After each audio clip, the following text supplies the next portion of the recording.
یاد رکھیے گا۔ جزاکم اللہ خیر۔ اسلامی تعلیمات کی روح توحید ہے۔ ہمارا عقیدہ ہے کہ معرفت سے متعلق اہم ترین مسائل میں سے ایک توحید یعنی اس کی وحدانیت کی معرفت کا مسئلہ ہے۔ حقیقت میں توحید صرف اصول دین کے ایک جز کا نام نہیں بلکہ تمام اسلامی عقائد کی روح ہے۔ یہ بات بالکل واشفاف الفاظ میں کہی جا سکتی ہے کہ اسلام کے اصول اور فروع عقیدہ توحید سے تشکیل پاتے ہیں۔ ہر مقام پر توحید اور وحدانیت ہی جلوہ گر ہے۔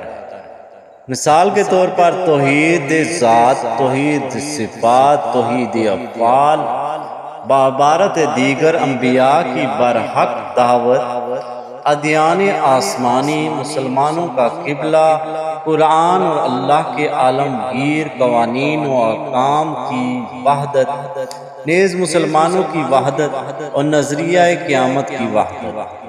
اسی وجہ سے قرآن نے نظریہ توحید سے ہر قسم کے انحراف اور شرک کی طرف میلان کو ایک ناقابل معافی گناہ قرار دیا۔ اللہ اس بات کو یقیناً معاف نہیں کرتا کہ اس کے ساتھ کسی کو شریک ٹھہرایا جائے، اس کے علاوہ دیگر گناہوں کو جس کے بارے میں وہ چاہے گا معاف کر دے، اور جس نے اللہ کے ساتھ کسی کو شریک ٹھہرایا اس نے گناہ کا بہتان باندھا۔ سورۃ النساء آیت 48۔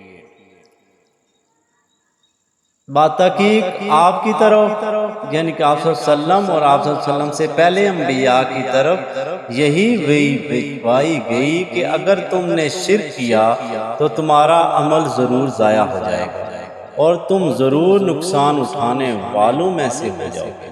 سورہ زمر آیت 65۔ توحید کی اقسام۔ ہمارا عقیدہ ہے کہ توحید کی کئی اقسام ہیں جن میں سے مندرجہ ذیل 4 اقسام بہت اہم ہیں۔ توحید ذات یعنی اس کی ذات واحد ہے اور کوئی اس جیسا اور اس کے مانند نہیں۔ توحید صفات یعنی علم، قدرت، ازلیت، ابدیت اور دیگر صفات کی ذات میں اس کی ذات میں جمع ہیں اور یہ صفات اس کی عین ذات ہے۔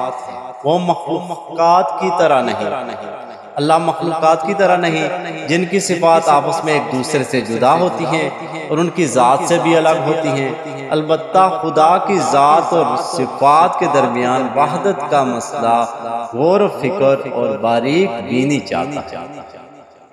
اگلا جز ہے توحید افعال یعنی اس کائنات میں جو بھی فعل، حرکت یا تاثیر موجود ہے اس کا سرچشمہ اللہ کا ارادہ اور اس کی مشیت ہے۔ جیسے کہ اللہ تعالیٰ سورہ زمر میں فرماتا ہے، اللہ ہر چیز کا خالق اور ہر چیز کی حفاظت کرنے والا ہے۔ پھر اللہ تعالیٰ کا ارشاد ہوتا ہے سورہ شورى آیت نمبر 14 میں، زمین و آسمان کی چابیاں اسی کے پاس ہیں۔ جی ہاں، یعنی کائنات میں اس ذات پاک کے سوا کوئی حقیقت علت موجود نہیں۔ بار الانوار جلد 5 کی یہ حدیث ہے، لیکن اس بات کا یہ مطلب نہیں ہے کہ ہم اپنے افعال میں مجبور ہیں، بلکہ اس کے برعکس ہم ارادہ کرنے اور فیصلہ کرنے میں آزاد ہیں۔